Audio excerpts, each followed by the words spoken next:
Que no es el target de Siempre. Pero entonces le llega. ¿Y ¿Y dónde está la línea?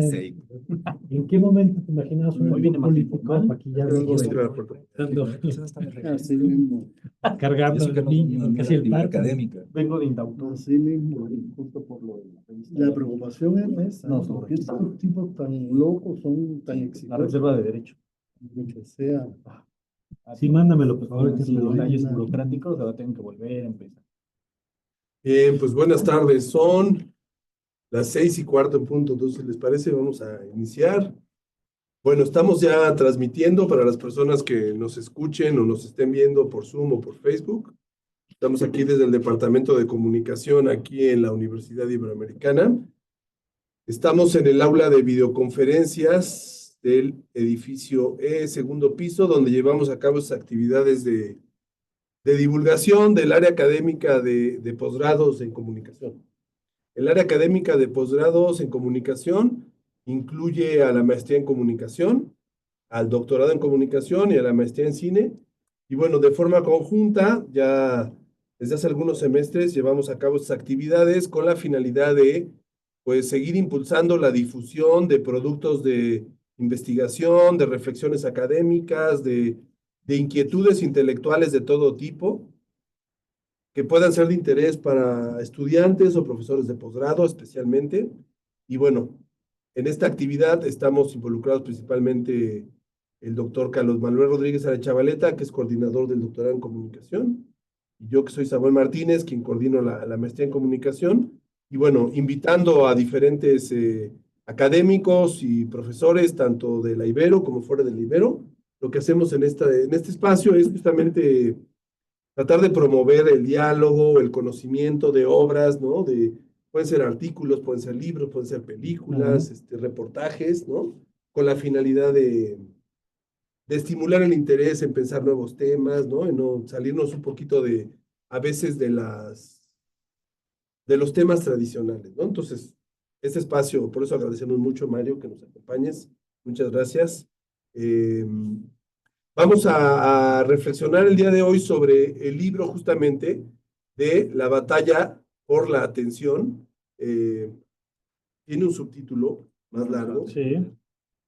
El libro es Batalla por la atención, fue publicado en el año pasado, en el 2024, por la editorial Aguilar, que se distribuye en todo el país y fuera de México, ¿no? Hay versión en papel, versión en físico y también versión en digital. Y el subtítulo es ¿Cómo dejar de perderse entre pantallas y redes sociales? Bueno, y el autor, pues es un profesor de casa que tiene mucho tiempo colaborando aquí en la Universidad Iberoamericana y que además, pues, colabora en la estación de radio y ha participado en una enorme cantidad de proyectos e investigaciones periodísticas, especialmente. Además, para las personas que lo identifican, pues él es conductor en Foro TV, en el canal 4, aquí en la Ciudad de México, y es profesor también del área del Departamento de Comunicación, tanto en el área de comunicación estratégica y también participa en la formación de futuros periodistas.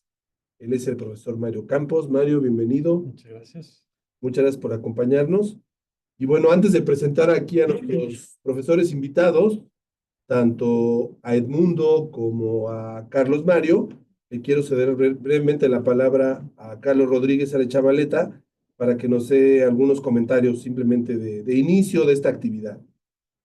muchas gracias, Samuel. Bueno, buenas tardes. Sencillamente suscribir lo que has dicho, el espacio que hemos abierto para presentar, discutir, estimular una mirada, digamos, más flexible, más abierta de la comunicación y sobre todo vincularlo con la investigación y específicamente el posgrado, maestría y doctorado, y el gusto que nos da reencontrarnos con un colega ya de años acá en el departamento, familiar, que conoce desde dentro de los medios, Mario Campos, conoce desde dentro de los medios todas las profundas transformaciones que este sistema híbrido o este proceso de hibridación de medios tradicionales, electrónicos, masivos y redes digitales están generando y todas las implicaciones que esto está generando, no solo en los actores y los roles de los actores de la comunicación pública, sino también en la forma que se producen, como bien lo dices, los contenidos y las apropiaciones, los consumos de estos contenidos. Entonces, en este sentido, Mario, nos da muchísimo gusto que estés por acá. Felicidades por el libro y esperemos que se aproveche, el posgrado aproveche y la licenciatura también, me parece muy idóneo, este material. Bienvenido. Muchas gracias. Gracias, Carlos. Pues mira, antes de darte la bienvenida para escuchar tus primeras reflexiones, Mario, me gustaría presentar aquí a nuestros invitados.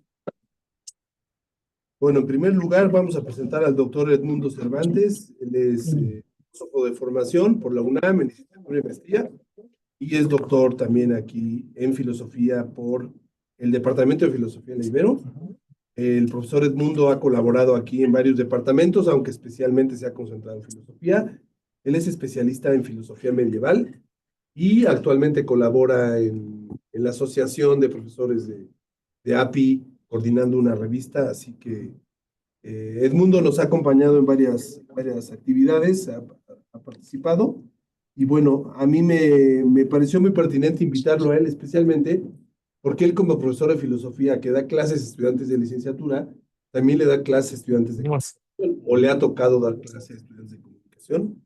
Como todos los profesores, ha vivido la atención con preocupación o con interés y curiosidad, las transformaciones de las diferentes generaciones de estudiantes en cuanto a su capacidad de atención para temas que pudieran exigir una demanda intelectual aparentemente mayor, como el tema de la filosofía, que es la materia que él enseña, y es todo un reto, ¿no? Enseñar filosofía medieval a estudiantes de licenciatura de 18, 19, 20 años, pues por eso me pareció interesante su punto de vista, como su experiencia docente. Bueno, y también nos acompaña un egresado de la maestría en comunicación, que es Carlos Mario Castro. Carlos Mario Castro, él es de origen salvadoreño, ya desde hace varios años vive en México, hace más de 15 años, y también tiene más de 15 años, o no sé si 15 años ya dando clase aquí. ¿Cuántos años llevas dando clase? Desde 2009. Desde 2009, pues sí, ya 15 años. Sí. Carlos Mario Castro tiene una formación humanística ecléctica, pero ha trabajado en los últimos años, sobre todo en el Departamento de Letras, en las materias de redacción, manejo de la palabra oral, ¿no? En los estudiantes de primeros semestres, también ha colaborado en el Departamento de Comunicación en varias materias vinculadas a investigación. Pero Carlos Mario Castro también tiene una mirada interesante porque él también tiene una amplia cultura literaria y conoce, con su experiencia como docente, también se ha enfrentado a este tema. Él, igual que Edmundo, también hace que sus alumnos lean novela, poesía u otros géneros, y también se enfrenta, igual que todos, pues, a este tema de la batalla por la atención.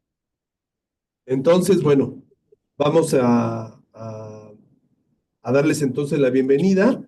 Empezaremos por escuchar algunas ideas del profesor Mario Campos acerca de por qué hizo este libro, cuál fue el objetivo, en qué contexto lo hizo, el público.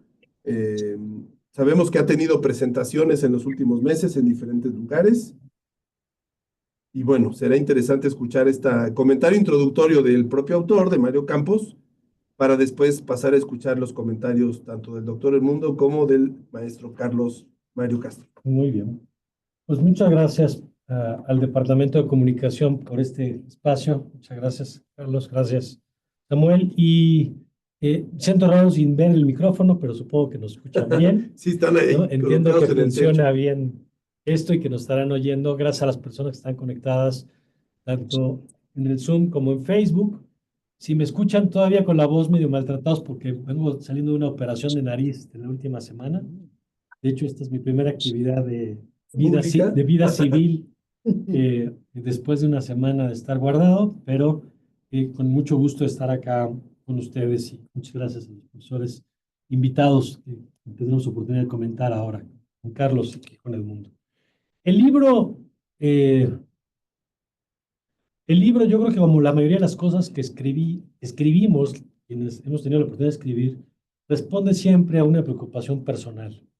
Al final de cuentas, siempre responde a algo que a ti te motiva. Y en mi caso era, pues, el experimentar a lo largo de los años este fenómeno en el que la atención se volvía un bien cada vez más escaso y más difícil de sostener. Esto que se expresa lo mismo, y ahorita lo decía Samuel con toda razón, en un salón de clases, ¿no? Yo comento ahí en el libro que quienes damos clases sabemos que existen, siempre hemos batallado contra el viaje astral, que es ese momento en el que el alma se desprende del cuerpo y tú estás ahí hablando y el alumno está, pero ya no está. Y luego con la llegada de los celulares y las computadoras a los salones de clases, como el dispositivo en el que se toman apuntes, se volvió una tarea prácticamente imposible retener la atención de la gente mientras le estás hablando y al mismo tiempo sabes que está tomando apuntes o está revisando algo, al mismo tiempo que está tu notificación de WhatsApp y le está llegando la actualización de lo que sea y lo estás viendo. Pero eso que pasa en el salón de clases, eso que pasa en las familias, en donde nos cuesta cada vez más trabajo tener una reunión donde podemos sostener con alguien y que esa persona te sostenga la mirada durante un periodo de tiempo y puedas tener interacciones en 3D, se vuelve complicadísimo. Y eso pasa también en el espacio de la vida pública. Profesionalmente me he dedicado a las noticias los últimos 25 años y he podido ver en primera fila cómo lo que antes significaba una noticia que establecía la agenda de la conversación 3, 4 días, 5 días, 6, 7 días, hoy se vuelve un tema de horas. Sin ir más lejos, hoy mismo estamos discutiendo aquí en las noticias de todos los medios los aranceles. En una hora empieza el State of the Union de Donald Trump y entonces si dice algo sobre Ucrania o sobre Europa o sobre México, cambiará la conversación y si mañana en la mañana cambia los aranceles y los echa para atrás, ya la noticia es otra. Y si muere el Papa, ya la noticia será otra y no será los aranceles. Y entonces mi preocupación tiene que ver justamente con qué pasa con, cuáles fueron los factores que hicieron que cambiara la manera en la que circula la información y la manera en la que cambia, la manera en la que se produce, se distribuye y se consume la información. Y entonces eso me lleva a un libro que no tiene ninguna pretensión de erudición, porque para eso primero tendría que ser yo erudito. Y entonces el libro, alguien me decía, es un libro de divulgación. Pues es que es lo que hay. O sea, el libro es el resultado de un trabajo de reflexión de la práctica de la comunicación y de la práctica de la docencia, reforzado con un marco de lecturas de los que han escrito desde diferentes disciplinas, algunos desde la comunicación, mayoritariamente desde la comunicación, pero otros desde la política también, incluso otros desde del análisis de la conducta, ¿no? Todos estos modelos de análisis de la economía de la conducta, que al final de cuentas tratan de explicar lo mismo, por qué nos comportamos como nos comportamos, cómo se forma un hábito, cómo reaccionamos a los estímulos, incluso una parte de autores que analiza el diseño de la interfaz y cómo el diseño, como Carlos Scolari, y cómo el diseño de la interfaz condiciona la interacción, ¿no? Y incluso algunos filósofos, por lo menos que yo entiendo como filósofo, Byung-Chul Han, pues que han estado estudiando en los últimos años este tema desde la lógica de cómo la manera en la que se estructura, la manera en la que se estructura el medio determina el resultado del proceso de la comunicación. O sea, un proceso de comunicación más pausado obliga a un proceso de comunicación más lento y menos visceral. Un proceso de comunicación que estimula lo sensorial, porque lo que busca el ecosistema es el like, la reacción, porque eso es de lo que vive, por ejemplo, una red social como X, va a estimular una conversación mucho más polarizada y mucho más emocional, un tipo de comunicación más personal, estimula un tipo de actor público que se devela frente a las audiencias de manera mucho más íntima. donde lo platicamos antes de empezar la sesión aquí con Carlos. La vida pública y la vida privada se diluyen porque lo importante es la teatralidad, la puesta en escena, El espectáculo. el espectáculo. Y el espectáculo responde a el reality show de estar expuesto 24 horas frente a la pantalla ante audiencias que se aburren constantemente. Y entonces, donde para evitar la aburrición, que es el pecado mortal del tiempo político, hay que estarlo estimulando constantemente. Y eso es con la hiperactividad política. En fin. Entonces, el libro básicamente tiene tres apartados, que es un primer gran apartado que es explicar el modelo de comunicación, el modelo de estructuración de la circulación de la información, que es básicamente el modelo de la comunicación digital, cómo cambió las reglas del juego. La segunda parte tiene que ver con qué efectos ha tenido ese ecosistema en el mundo del aprendizaje, en el mundo de la vida personal familiar y en el mundo de la vida pública. Y el tercer gran apartado tiene que ver con, ¿y ahora qué hacemos, no?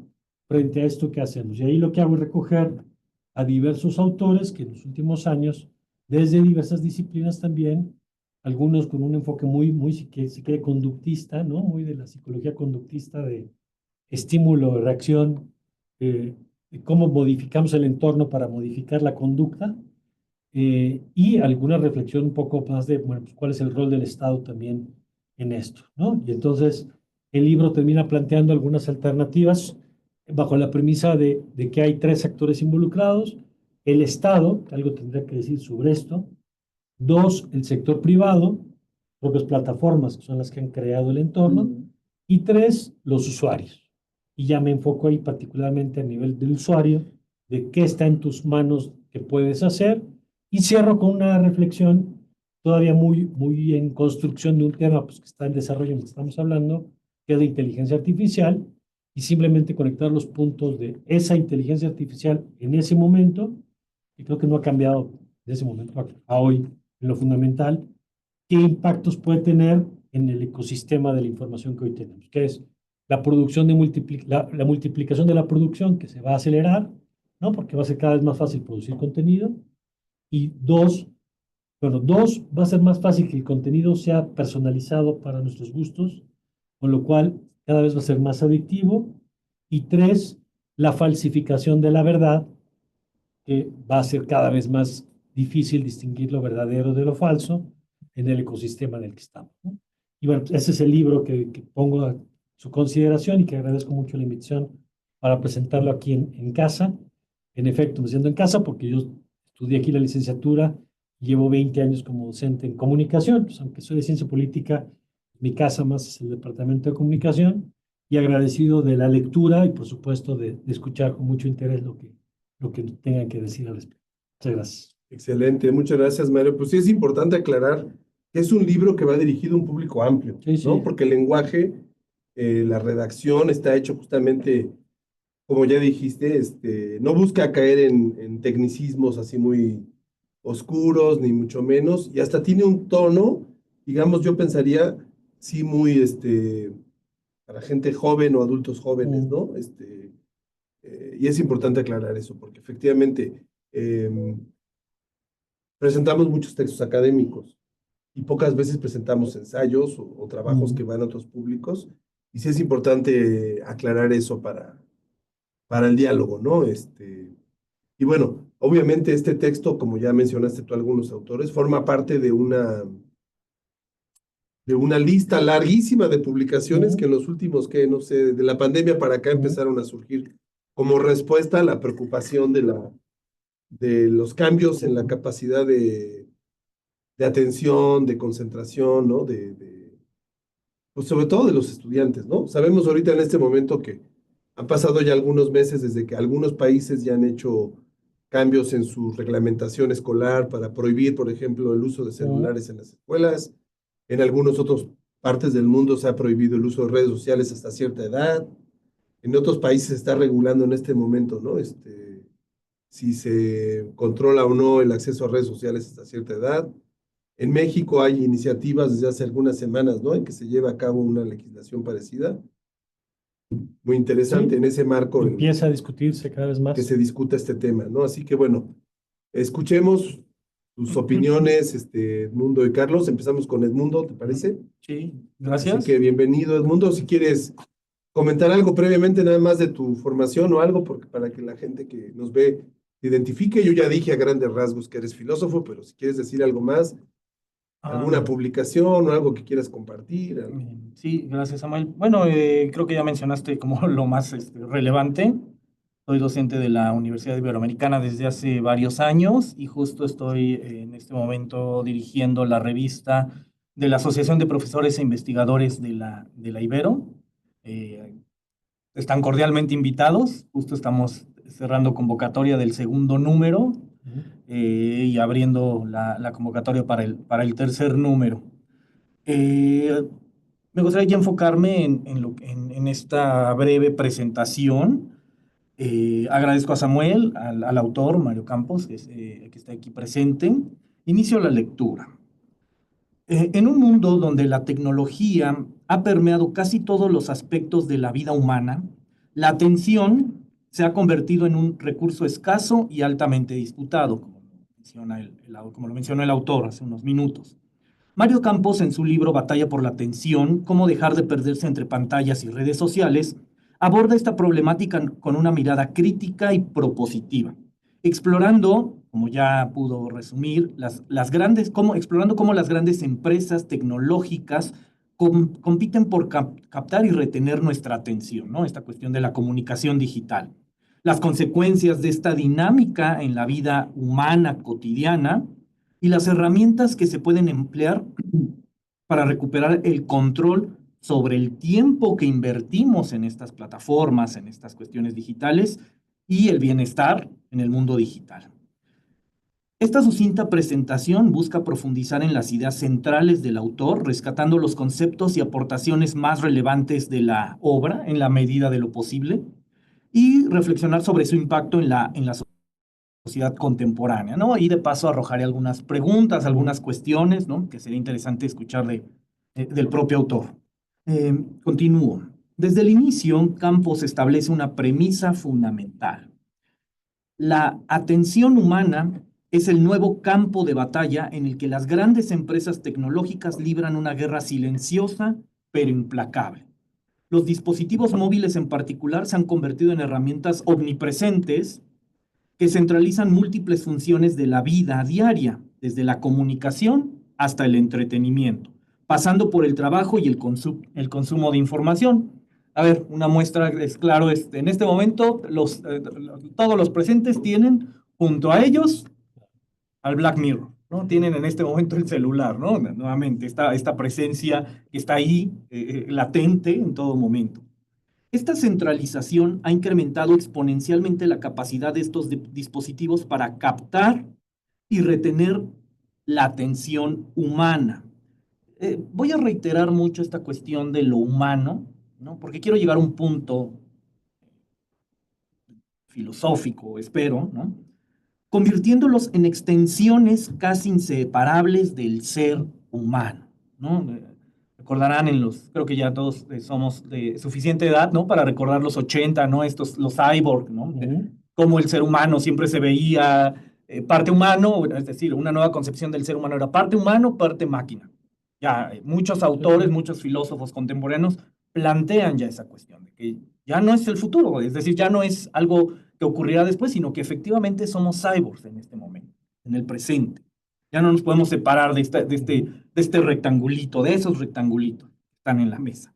El autor señala que esta dinámica no es casual ni azarosa, sino el resultado de un diseño intencional por parte de las plataformas digitales que buscan maximizar el tiempo que se pasa en ellas para monetizar la atención a través de publicidad y otros mecanismos. Me parece que uno de los aspectos más reveladores del libro es el análisis que Campos realiza sobre las estrategias que emplean estas plataformas para mantener enganchados, ¿no? Incluso utilizar una palabra más fuerte, idiotizados, enajenados a los seres humanos, a través de algoritmos sofisticados, personalización constante, que es lo que mencionabas un poco hacia el final de la introducción, y técnicas de diseño persuasivo, las redes sociales y otras aplicaciones digitales explotan algo que también mencionaste, las vulnerabilidades psicológicas, como la necesidad de validación social, el miedo a perderse algo, ¿no? Un tema, un trending topic, lo que sea, y la búsqueda de gratificaciones instantáneas. El autor explica que estas estrategias no solo dificultan la capacidad de desconexión, sino que también generan un ciclo de retroalimentación que refuerza la dependencia humana hacia estas plataformas. Como resultado, muchas personas, muchos individuos, aquí trataré de aterrizarlo al ámbito académico, a la universidad, a la crisis que estamos viviendo en la universidad, que ya lo mencionaste, ¿no? La atención, captar la atención de los alumnos. Muchos alumnos experimentan dificultades para concentrarse en tareas prolongadas, ¿no? En la lectura, en la escritura, en la disputa, en la discusión. ¡Tum! La conciencia se diluye, se va y vuelven a esto, ¿no? ¿Qué hacemos? Lo que afecta su productividad y bienestar general, ¿no? La calificación, ¿no? Ahí, reitero, creo que uno de los grandes desafíos de la universidad del siglo XXI, ¿no? Como saben, la universidad justo surge en la Edad Media, siglo XII, siglo XIII, ¿no? El modelo medieval. La universidad es medieval, el modelo universitario sigue siendo medieval. ¿Por qué? Porque ha funcionado, es decir, ha tenido que adaptarse. Ya me hubiera gustado ver a los grandes escolásticos del siglo XIII con un objeto como este, con un objeto como este. Es más, tan solo con un objeto como este, ¿no? Que nosotros diríamos, pues, qué cosa tan sencilla. No existían los bolígrafos en el siglo II, en los siglos XIII, ¿no? Y ese es el gran desafío, ¿no? La falta de concentración de los alumnos. Es decir, no pueden centrar su conciencia en un punto, en un tema. ¿Por qué? Precisamente porque, como yo los llamo, son generación TikTok, ¿no? ¿Qué ocurre con TikTok? Vemos 700 millones, me acabo de inventar la palabra, de videos en media hora, ¿no? Y nos ha pasado, nosotros no nacimos con eso, pero nos está ocurriendo, a mí me está ocurriendo. Yo me asombro de ¿cuántos videos? A ver, ¿cuánto yo? Ah, caray, ya pasó media hora y vi una cantidad de videos obscena. ¿Y qué aprendí? Me llevé algo, por muy sucinto, muy simple, no sé, aprendí una receta de cocina, aprendí algo. No, no, nuevamente, la conciencia se está diluyendo. Continúo, que también es algo que había mencionado Samuel. Las consecuencias de esta adicción a las pantallas no se limitan al ámbito individual, también tienen un impacto profundo en la salud mental y las relaciones interpersonales. Lo menciona el autor. Campos destaca que la constante exposición a estímulos digitales pueden generar ansiedad, estrés y una disminución en nuestra capacidad de atención sostenida. Eso es estudiar, ¿no? Es irónica, esto es estudiar. Que puedas concentrar, mantener tu conciencia en un punto para encontrar algo, un concepto, una idea, etc. Además, la búsqueda de validación a través de likes y comentarios en redes sociales puede afectar negativamente la autoestima, creando una dinámica en la que la valoración personal depende en gran medida de la aprobación externa. Este fenómeno, conocido como economía de la atención, tiene implicaciones preocupantes para la salud emocional y psicológica, especialmente entre las generaciones más jóvenes que han crecido inmersas en este entorno digital, ¿no? Esta cuestión de la generación TikTok te va a acentuar, ¿no? Nosotros, ¿en cuánto tiempo vamos a recibir a los alumnos que estuvieron primaria, secundaria, en pandemia, 2 años, 3 años? Todo esto todavía no lo recibimos. Pero no llegan. Todavía no llegan, pero llegarán. ¿Y qué ocurrirá cuando lleguen? Son alumnos que no desarrollaron cuestiones esenciales como la socialización, la interacción con humanos, ¿no? No a través de una pantalla, la concentración, la lectura, la escritura. Tengo alumnos, es decir, lo quiero enfocar a una cuestión académica. Tengo alumnos que no saben escribir a mano. Sí.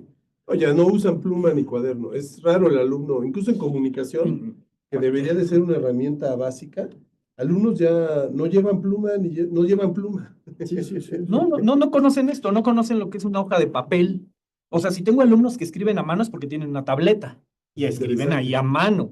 No, pero ¿cómo van a llegar estos alumnos que vivieron primaria, secundaria, así, ahora que lleguen a la universidad? Todo eso no lo recibimos, así que va a estar grave esa cuestión, ¿no? Y alumnos de cualquier carrera, es decir, yo imparto en comunicación, en psicología, en teología, en filosofía, y es eso, no conocen esto, herramientas básicas, que es un punto al que quiero también llegar.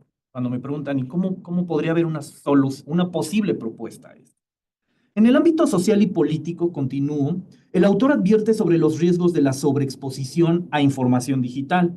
Las plataformas tecnológicas, al no priorizar el compromiso con la veracidad, ¿no? Algo que te planteaba, que trabajé en mi tesis de maestría, la verdad, ¿no?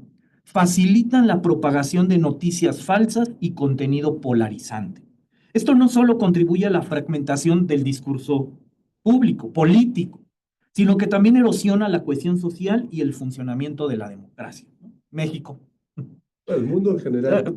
Y ahí tenemos, ¿no? Ejemplos muy claros, ¿no? Estados Unidos, México. Campos señala que la tendencia de estas plataformas a mostrar contenido que refuerza nuestras creencias preexistentes, Facebook, X, ¿no? Twitter en su momento, ¿no? Crea cámaras de eco que dificultan el diálogo constructivo y fomentan la polarización, ¿no? Lo que yo creo, lo creen todos los demás, porque es lo que me sale en redes sociales, ¿no? Y el que no piense como yo, está equivocado. Está fuera de mi burbuja. No, sí, claro, está fuera de mi ámbito. En este sentido, el libro plantea una crítica contundente al papel que juegan las grandes empresas tecnológicas en la configuración de nuestra realidad social y política. Ya estoy por terminar. Frente a estos desafíos, Campos no se limita a identificar los problemas, también ofrece soluciones prácticas y reflexivas para recuperar el control de nuestra atención. Una de las propuestas más destacadas es la idea de una dieta de información, que implica ser más selectivos y conscientes sobre el contenido que se consume, ¿no? Aquí vinculándolo un poco a la tradición filosófica, ¿no? Aristóteles eso lo llamaría una racionalidad práctica o una racionalidad frenética, es decir, saber distinguir, digo, ya aplicándolo a la era, ser prudente, saber qué información parece correcta de la que no lo parece, ¿no? Que también la racionalidad práctica es algo que se está perdiendo un poco con esta era, en esta época tan tecnológica. Al igual que cuidarnos, al igual que se cuida la alimentación para mantener una buena salud física, el autor sugiere que se debe gestionar el consumo de información para preservar la salud mental y bienestar general. Esto incluye establecer límites claros en el uso de dispositivos, ¿no? Que es algo que ya mencionaba Samuel, estas cuestiones ya jurídicas, ¿no? Legales, trata de regular ciertas cuestiones de redes sociales. Priorizar fuentes confiables de información y fomentar actividades fuera de línea que promuevan la interacción humana y la reflexión personal, ¿no? Es decir, la desconexión digital, que también ya es una cuestión que se está tratando actualmente. Ya estoy por cerrar. Además, Campos enfatiza la importancia de desarrollar habilidades críticas y una mayor conciencia sobre cómo se interactúa con la tecnología.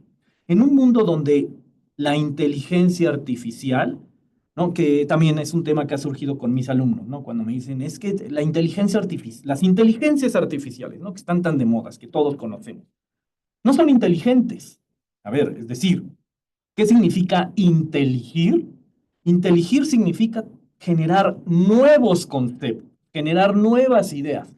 Las supuestas inteligencias artificiales no generan nuevas ideas, es decir, tienen una enorme base de datos, que es Internet, a la que pueden acceder con mucha facilidad, y al cuestionarla sobre algo pueden esquematizar un problema de una manera excelente. Yo lo he hecho. He preguntado cuestiones filosofía y dicen, qué bien lo expone, pero no puede generar nuevas ideas, ¿no? Esa sería la gran diferencia entre una inteligencia, llamémosla natural, no sé cómo llamarla en este momento, orgánica, de una artificial, ¿no? Nosotros sí podemos generar, hasta ahora, quién sabe dentro de 10 años cómo estén las inteligentes, pero hasta ahorita no pueden generar nuevos conceptos, no inteligen. Continúo. Y otras tecnologías emergentes prometen intensificar aún más la competencia por la atención humana. Reitero, la palabra humano. El autor advierte que se debe estar preparado para resistir las tentaciones de la manipulación digital. Esto implica no solo entender cómo funcionan estas tecnologías, sino también cultivar una actitud de escepticismo saludable y autonomía en nuestra relación con el mundo digital. Es decir, reiterar la necesidad de la tecnología como una herramienta auxiliar, no como una herramienta primaria. Eso es muy importante. En el plano filosófico, el libro invita a reflexionar sobre lo que significa ser un ser humano en un mundo cada vez más digitalizado, que es lo que quiero concluir, cerrar esta breve exposición. Campos cuestiona si el ser humano está sacrificando su capacidad de atención, reflexión y conexión humana en aras de la conveniencia y el entretenimiento digital, ¿no? Es decir, a través de la practicidad, ¿no? Estas cosas son muy útiles, pero ¿qué tanto estamos cediéndoles, dándoles? ¿Y qué nos están dando a cambio? Al alertarnos sobre los peligros de una atención fragmentada, el autor motiva a buscar un equilibrio que permita aprovechar los beneficios de la tecnología sin perder de vista lo que nos hace esencialmente humanos, ¿no? Que ahí está el aspecto filosófico. Aquí vuelvo a una cuestión del periodo medieval.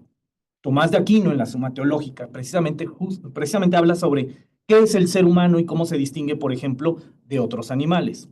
La respuesta que da Tomás en el siglo III y que creo sigue siendo muy vigente y que es lo que quiero recalcar con la palabra humano es, un ser humano es aquella sustancia, aquel ser que tiene un principio intelectivo.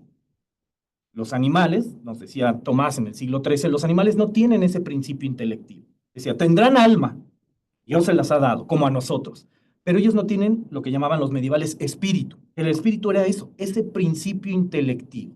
Llevemos a Tomás al siglo XXI. ¿Qué nos distingue todavía, ¿no? 2025, ¿qué nos distinguiría de una inteligencia artificial? Ese hecho de que nosotros sí tenemos un principio intelectivo, que podemos inteligir, generar nuevos conceptos y hasta el momento, no sé, Matrix mañana, quién sabe qué ocurra, las inteligencias artificiales no poseen ese principio intelectivo. Eso es lo que nos hace verdaderamente humanos. Esta reflexión es particularmente relevante en un contexto donde las inteligencias artificiales y otras tecnologías avanzadas prometen transformar radicalmente la forma de vida humana. A modo de recapitulación y de cierre, podemos afirmar que Batalla por la Atención es una obra que combina el análisis crítico con la propuesta práctica, ofreciendo una mirada profunda y necesaria sobre uno de los desafíos más urgentes de nuestra época, ¿no? Y lo que quería destacar en el ámbito universitario, académico, ¿no? Pedagógico es cómo podríamos, bueno, al menos, a ver, desde mi humilde opinión, desde mi humilde perspectiva como docente, cómo podríamos enfrentarnos a estas cuestiones. Yo siempre respondo, volver a una pedagogía clásica, ¿no? Esa es mi humilde. No, esto es una pedagogía. Que el alumno comprenda nuevamente qué es una hoja de papel y qué es un bolígrafo. Porque también se lo digo a mis alumnos, ¿no? De todas las carreras, ¿no? Entre más inteligentes se vuelven las cosas, más idiotas nos volvemos nosotros, ¿no? Pero así, desafortunadamente está ocurriendo eso. ¿Cómo enfrentarnos a esa situación? Volver a una pedagogía clásica, me parece, ¿no? Ahí sería interesante escuchar al autor sobre esta cuestión. Mario Campos, finalmente, invita a tomar conciencia de cómo las grandes empresas tecnológicas compiten por la atención humana y nos brinda herramientas para recuperar el control sobre el tiempo que invertimos. Y su mensaje es claro. En un entorno saturado de estímulos digitales, la capacidad de gestionar la atención no solo es una cuestión de productividad, sino de preservar, de fomentar, de mantener la humanidad, lo que es el ser humano, en un mundo cada vez más tecnificado. Este libro es sin duda una contribución valiosa para cualquiera que busque entender y navegar, ¿no?, estas complejidades de la era digital. Aquí cerraría con una pregunta que me gustaría que el autor respondiera, ¿no? ¿Qué distinguiría este texto, ¿no? Sobre todo el último capítulo, donde ya propones, donde haces esta propuesta, ¿qué distinguiría? Por ejemplo, mencionaste a Chul Han, ¿no? Este filósofo surcoreano muy de moda, ¿no? Que también tiene textos interesantes sobre tecnología, ¿no? Zizek tiene también por ahí, me parece, algunos textos sobre tecnología, ¿no? Filósofos más contemporáneos. ¿Qué lo distinguiría? Es decir, mi área es la filosofía, no las ciencias políticas, pero ¿qué distinguiría en general tu obra de otras que pues también plantean esta cuestión de la falta de concentración, el problema de la tecnología? ¿Qué será lo diferente? Gracias. Sí, Y claro, luego sí. hacemos la... Gracias, gracias. Escuchamos Sí. a Carlos Mario, quizá ahí anotar también para la discusión de nosotros, en todos sus autores, incluyendo estos filósofos y a otros, hay como esta postura en cierto sector del mundo intelectual, muy tecno-optimistas, ¿no? Muy optimistas de que el cambio digital nos trae muchos beneficios, obviamente ha revolucionado la economía, ha revolucionado la diversión, también la educación. Y frente a este discurso, digamos, optimista, que saluda como beneficio todos los cambios que el mundo digital ha traído, tenemos en el lado opuesto a los que son más pesimistas, ¿no? Un Claro. tecnopesimismo, donde entraría, por ejemplo, Byung-Chul Han y otros, ¿no? Que de plano dicen, por ejemplo, propio Byung-Chul Han, que se dice que no tiene ni celular, no tiene correo electrónico, que una serie de cosas que no vive en el mundo digital, ¿no? Sí. Y en el sector académico, pues es muy variado, hay posturas también, algunos tratan de mediar, ¿no? Entre ni muy pesimistas, pero tampoco muy optimistas, y quizá ahí sería bueno escuchar a Mario cómo siente él su postura, Muy bien. porque es muy interesante de Sí. todas las reflexiones que hay de todos los bandos, y algo que es inevitable, el mundo no va a dejar de ser digital, y cada vez va a ser más reto para la educación y para los docentes y las universidades o las escuelas en general, cómo instruir a estos nuevos seres humanos, ¿no? Digitalizados, con todo lo que eso implica. O sea, sabemos que en términos de docencia todos hemos vivido ciertas crisis. Y bueno, pues es parte de la educación, ¿no? Siempre ha habido crisis. Pero es idea interesante. Entonces, Okay. pasamos entonces a escuchar algunas ideas de Carlos Mario Castro, que nos quiera compartir. Él también como profesor de la universidad en el área de humanidades. Bueno, yo comenzaría a propósito de esta gran batalla por la atención, pues que es una batalla que está presente desde el momento en que aparece esta primera gran tecnología que va a ser el escribir y también el leer. En este sentido, quisiera recordar lo que dice Walter Ong en este librito fascinante que se llama Oralidad y Escritura, Tecnologías de la Palabra. Él dice ahí que escribir y leer son actividades solitarias que hacen a la psique concentrarse sobre sí misma. Un maestro que se dirige, y estamos hablando de algo analógico como escribir y leer, que se dirige a un salón que él percibe y que se percibe a sí mismo como un grupo estrechamente unido, descubre ese maestro que si se le pide tomar los libros de texto a los estudiantes y leer un pasaje dado, la unidad del grupo desaparece al entrar cada persona en su mundo particular. Y él señala que precisamente desde la emergencia de la escritura en la antigüedad, en ese momento comenzó esto que tú bien sugieres, radicalizado ahora, esta batalla por la atención. Es decir, creo yo que lo que ha venido a ser como imprenta 2.0, todo esto de las redes sociales y todo esto del Internet, ha sido, como tú bien lo señalas en el libro, radicalizar más ese problema de origen que tenía que ver precisamente con mantener sujeta la atención de quienes, en este caso, por ejemplo, estaban oyendo a un maestro. En este sentido, lo que yo quisiera comentar va en esta dirección. La novela Vacaciones en el Cáucaso, de la escritora griega María Giordanido, describe con sencilla belleza la historia de Ana, que podría ser cualquiera de nuestras estudiantes, una joven turca que en 1914 se embarca en un viaje hacia Stavropol, en el suroeste de Rusia, para visitar a unos familiares.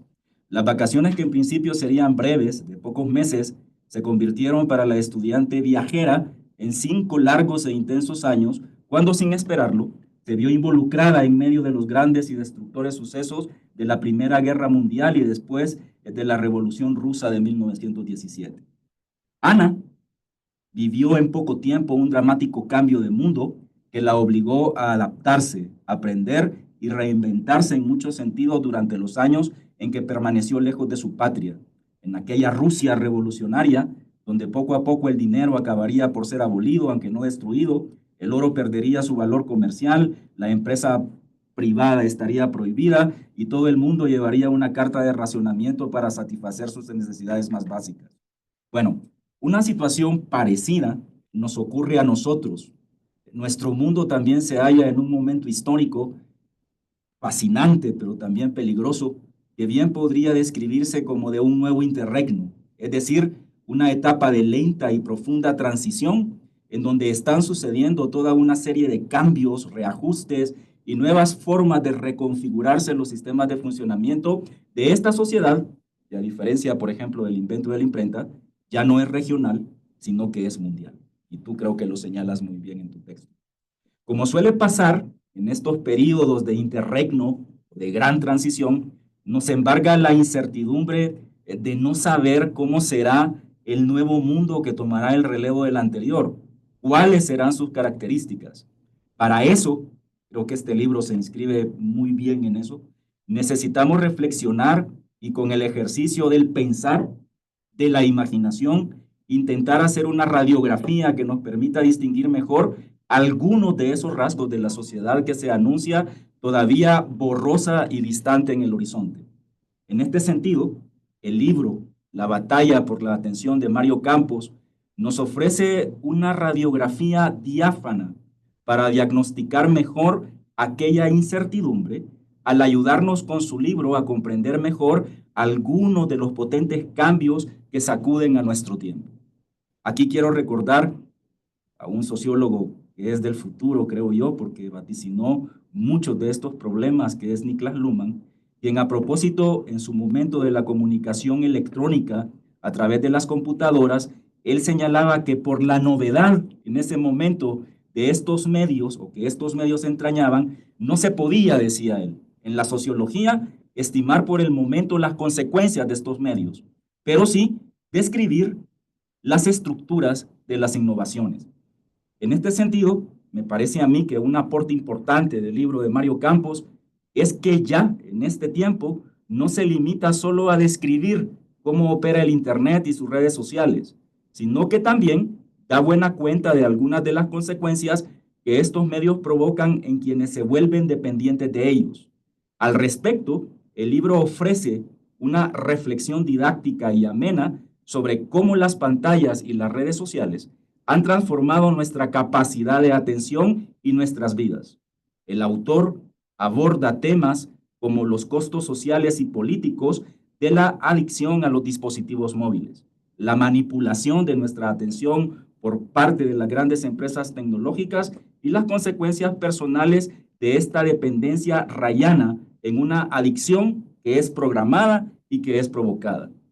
Además, el libro también ofrece algunas soluciones prácticas para recuperar el control de nuestro tiempo y atención. Tal es la propuesta, y la pongo entre comillas, terapéutica, de una dieta de información más saludable y de técnicas para manejar mejor el uso del celular. También en el libro se explora cómo la inteligencia artificial y otras tecnologías están configurando el futuro, lo que añade una perspectiva, a mi ver, bastante interesante y actual al debate. Un debate que quiero en esto suscribir lo que decía el Mundo y también Samuel, no se queda encerrada en esta casita, en esta torre de marfil que es la universidad, sino que puede ir, digamos, al boca a boca de oficinas y de otros recintos donde no necesariamente, pues, están bajo un régimen académico. Un aporte destacado del libro también radica, a mi modo de ver, en su capacidad para hacer conciencia en los lectores sobre el valor crítico de la atención en el mundo moderno y cómo ha sido transformada y a veces explotada por la tecnología y los medios digitales. Se describen en sus páginas, además, los problemas derivados de esta batalla por nuestra atención, como por ejemplo la fragmentación del tiempo o, quizás más grave para lo que podríamos llamar la democracia, la polarización social. Sobre esto último, el libro destaca muy bien las implicaciones políticas y sociales de esta lucha, subrayando cómo afecta nuestra capacidad de participar activamente en la sociedad y tomar, creo que es una de las preocupaciones fundamentales, decisiones más informadas. La batalla por la atención ofrece fundamentos sencillos para comprender también complejos. O sea, aquí lo interesante es cómo lo complejo se vuelve sencillo para comprender la revolución que Internet y las redes sociales están provocando en esta sociedad del mundo. Una revolución que además estamos viviendo en tiempo real. Por eso digo, es fascinante porque lo único que se puede comparar a lo que estamos asistiendo es lo que ocurrió con la invención de la imprenta en el siglo XV, una revolución precisamente comparable con la ola de cambios que provocó el invento de la imprenta, eso sí, focalizada en el centro de Europa en el siglo XV. A propósito, Elizabeth Einstein explica detalladamente, por ejemplo, cómo el invento de la impresión hizo del Renacimiento italiano un Renacimiento europeo permanente.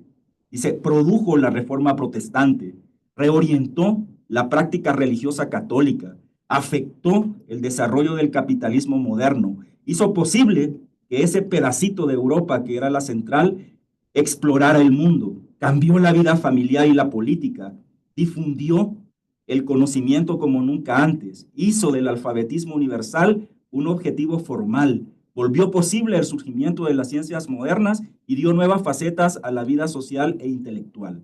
Bueno, este cielo o este paraíso que abrió la llave de la imprenta, sabemos también, para compararlo un poco con este tiempo, abrió también el infierno, porque en ese momento también los libros empezaron a ser observados, en cierta manera, como peligrosos para la imaginación, porque podían distraer en el sentido de crear mundos imaginarios que hicieran creer que ese mundo imaginario era el real. Y aquí me voy al canon clásico. El ejemplo de esa advertencia, de ese peligro que implicó la imprenta y sus libros, fue el Quijote. Y bueno, también decían para ese tiempo, peligroso dar los libros y traducirlos, porque la imprenta empezó a generar precisamente la traducción de todos los libros, ¿no? O de muchos libros. Esos libros, por favor, que no lleguen a las mujeres. Y hay un caso muy emblemático de cómo Teresa de Jesús, esta gran revolucionaria de la vida religiosa y escritora además, mística en ese sentido, aprende a leer, o sus primeras lecturas son estas traducciones, pero inmediatamente sobre esas traducciones cae un veto de la Inquisición en el sentido de decir, no se le pueden dar libros complejos u obras complejas que traten doctrinas complejas a mentes débiles como las de las mujeres. Y entonces Teresa ya no puede en ese momento pues tener acceso a esos libros, pero en adelante vive, digamos, de ese recuerdo que va germinando una imaginación y bueno, lo que quiero decir con esto, pues, es que también parece que es un patrón el que toda nueva tecnología y todo nuevo soporte subraya más ante nuestra incertidumbre por lo nuevo los infiernos que trae que las bendiciones o paraísos que vienen acuñados con él. Entonces, de la misma manera que lo decía Einstein, digamos, sobre la imprenta, adaptando sus palabras a nuestro tiempo, se puede señalar, y por eso digo, nuestro tiempo es muy comparable en ese sentido a ese pasado, solo que más radicalizado, se puede señalar que Internet y las redes sociales, esta imprenta 2.0, también con gran potencia, reorienta las prácticas religiosas, porque lo religioso va dejando poco a poco, hasta cierto punto, de ser relevante, es decir, lo religioso ya no tiene el peso que, por ejemplo, tenía impulsada por este invento de la imprenta, ¿no? Entonces, estamos asistiendo con las redes sociales también a una reorientación, a una especie de reubicación de las prácticas religiosas. Obviamente, esto también ha afectado las redes sociales y el Internet, el desarrollo del capitalismo que ahora es mundial. Está cambiando, y tú lo subrayas muy bien en tu libro, Internet y las redes sociales, la vida familiar como la conocíamos. Y para mí es como muy emblemático el ejemplo que ponías. Estamos en la mesa del comedor, que antes era una especie de ágora donde habían sobremesas, ¿no? Y uno conversaba en la sobremesa, ¿no? Ahora no. Ahora todo el mundo está, digamos, sumergido, eso que decía Walterón, en su propio mundo que le ha confeccionado pues el celular a través de las redes sociales. Entonces es innegable, y creo que tú lo subrayas muy bien, cómo está cambiando la vida familiar y también cómo está transformando todo esto a la política. Obviamente, al lado de esto, difundiendo el conocimiento como nunca antes y dando nuevas facetas a la vida social y también a la vida intelectual. Es decir, cambiando también, a mi modo de ver, la función misma de una universidad. Sobre esto último, yo quiero recordar un texto que me gustó mucho, es un poco así como el tuyo, más de divulgación, pero tiene ideas muy complejas ahí, de Paul Luque, que es un columnista del periódico El País, que reaccionó, digamos, con ese artículo a la expulsión o a la cancelación de Fernando Sabater de las páginas del País por unos fuera de tonos que tuvo con la nueva administración y con los nuevos trabajadores y trabajadoras del país. Paulo, que se pregunta, porque creo que también es la pregunta que tú implícitamente pones en tu libro, ¿qué demonios es un intelectual en este tiempo? Es decir, el intelectual es una creación de la imprenta. Es decir, es como, digamos, el personaje que la imprenta crea a través de los libros, el intelectual. Y bueno, él se responde, lo mismo de siempre. Y en este sentido, argumentaba que Internet, las redes sociales, y entre comillas, y tú lo pones muy bien en tu libro, su periodismo, han simplificado la conversación pública, acotándola solo al canal de las obviedades y simplezas, con la consecuente cancelación de los puntos de vista diferentes. Que obviamente en el texto de Paul Luque, él dice, obviamente necesitamos el canal de las obviedades. Y en este sentido, bienvenida la superficialidad en las redes sociales y en todo este otro mundo, ¿no? Pero dice él, pero el punto es que eso que es necesario no puede convertirse en lo prioritario y sobre todo en lo principal de la conversación pública. Es decir, necesitamos pues ese campo, ese canal de las obviedades. Es decir, no vamos a pasar hablando todo el tiempo de Aristóteles, con este tono así impostado de la ciencia. Intelectual. Es decir, necesitamos como esos recovecos de superficialidad y de obviedad, ¿no? Ahora, dice él, hace falta, en este sentido, dice Paul Luque, rehabilitar de nuevo otra vez ese canal también necesario, dinamitado, que es el de las complejidades. Ese canal también necesario porque hace de imprescindible, este es el punto, necesitamos aguafiestas. Y el intelectual, dice él, rescatando todavía esa figura para este tiempo, tiene que ser el aguafiestas, el que le señale a la opinión pública aquello que no quiere que le señale. ¿Sí? En ese sentido, dice él, el que pone y acentúa los peros y los matices en la conversación pública. En este libro, Mario Campos, y aquí quiero verme un poco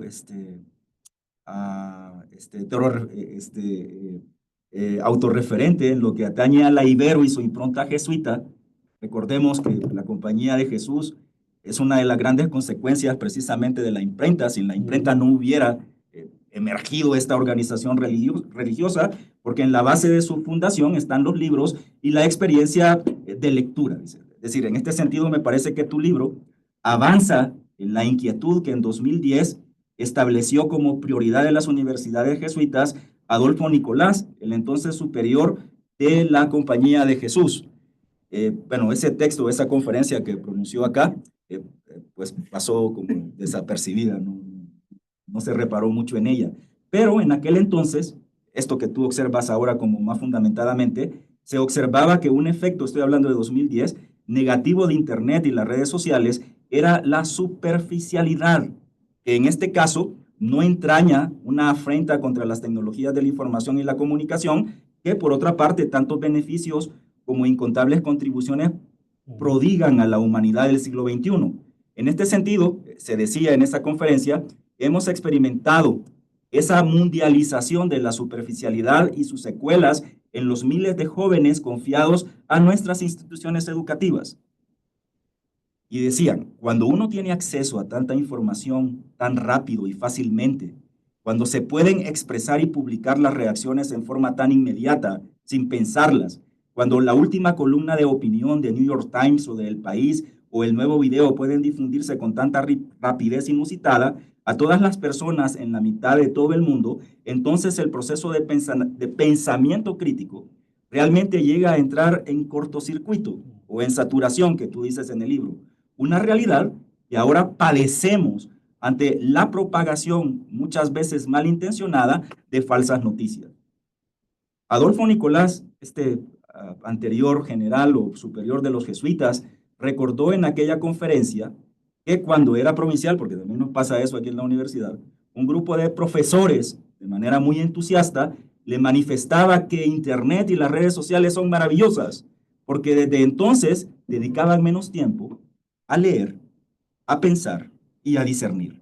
Y remató su ejemplo aduciendo, porque siempre señalamos a los estudiantes, pero nunca nos señalamos a nosotros. Si esto acontece a los docentes, ¿qué podemos esperar de los estudiantes? Y a este respecto, recuerdo una anécdota en esta universidad, en una clase de comunicación, en donde los estudiantes tenían que hacer un corto sobre el racismo, en un momento en que estaba muy fuerte esa discusión, que el profesor les mandó a hacer eso. Entonces, cuando regresan y presentan, y les dijo, bueno, no van a entrevistar intelectuales, sino a esta otra figura que son los influencers, ¿no? Entonces, regresan y presentan los materiales y el profesor les cuestiona y les dice, bueno, aquí en la universidad, de lo que ustedes han escuchado sobre el racismo, los profesores les han dicho algo que sea diferente a lo que escucharon de los influencers. Unánimemente la mayoría dijeron, no, nos han dicho siempre lo mismo. O sea, también en este campo, que debería ser el de la resistencia, por decirlo de alguna manera, estamos susceptibles a ser influenciados, y valga la redundancia, por los creadores de contenido que son los influencers, ¿no? Entonces, decía, y creo que tu texto es como una especie de más de amalgamar lo que dices tú ahí, que la superficialidad, como bien señalas, detona el reinado del fundamentalismo y el fanatismo, además de imposibilitar la compasión, la empatía por el sufrimiento de los otros que me son distintos. Y en ese sentido, perdemos la posibilidad de comprometernos también con una parte de la realidad. Tan es así, y este es un ejemplo que un cierto profesor en Estados Unidos comentó, que prefería tener entre sus estudiantes a un comunista convencido, a un ateo convencido o a un musulmán convencido. Eso en lugar de jóvenes sin ninguna convicción, para quienes todo da lo mismo porque no les importa la filosofía ni nada que los lleve a la discusión ni a situaciones complejas de aprendizaje. En esta dirección, y aquí voy cerrando, digamos, la batalla por la atención, cómo dejar de perderse entre la pantalla y las redes sociales, de Mario Campos, ofrece a la comunidad lectora nuevas formas de activar el pensamiento crítico y la imaginación. Aquí quiero yo subrayar lo que decía Edmundo con respecto a la inteligencia artificial. Y es que, bueno, al menos todavía, la inteligencia artificial no puede imaginar, ¿sí? Es decir, para decirlo antes de la imaginación, la inteligencia artificial no puede soñar, ¿sí? Decíamos nosotros en este sentido en una clase, viendo esta gran pintura del Bosco, ¿cómo se llama? De los deseos, el paraíso de los deseos, ¿ah? El paraíso de los deseos. Bueno, eso que hizo el Bosco de soñar, de imaginar y de crear esa pintura, la inteligencia artificial no lo puede hacer, porque nada más repite, es decir, lo que en la base de datos, o conjuga lo que en la base de datos está, y es la reflexión que hacía también Edmundo desde la filosofía, que básicamente mucho de lo humano está en esa capacidad de poder soñar, de poder imaginar, algo que todavía sigue siendo un patrimonio de nosotros. En este sentido, por ejemplo, Michel Serres, en una entrevista muy entretenida, no me acuerdo en qué periódico francés, cuando le preguntaban, bueno, y ahora si las máquinas recuerdan, decía, ¿qué nos va a tocar hacer a nosotros? Y él decía, ¿o qué nos va a quedar a nosotros? Y él decía, si las máquinas pueden recordar, si las máquinas pueden dispensarnos de todo este trabajo de memoria, entonces lo que nos puede quedar es la inteligencia. Creo que es algo que tú también señalas al proponer en estas soluciones cómo recuperar un poco el control. Entonces, es decir, en el libro de Mario Campos se van a encontrar propuestas, como por ejemplo el de la dieta de la información, para hacernos cargo de capacitar y entrenar mejor el pensamiento crítico y la imaginación atenta en lugar de la dispersa y divagante que crean las redes sociales y el Internet. Y bueno, solo quiero cerrar con una cuestión, porque también tú lo ponías ahí sobre decir cómo recuperar esto de la atención. Hay un autor, antropólogo francés, André Le Breton, que escribió un librito bastante provocador sobre el silencio, que básicamente lo que establece es que fundamentalmente en la comunicación el silencio siempre se ha visto eso de que queda uno en off así de pronto, se ha visto como una interferencia, pues como una anomalía de la comunicación.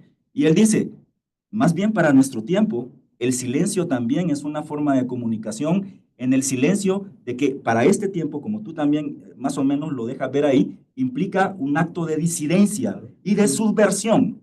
Es decir, frente a esta avalancha de ruido que viene con el Internet y las redes sociales. Y él recuerda algo. Al parloteo. Ajá, y él recuerda algo, esto de retraerse uno.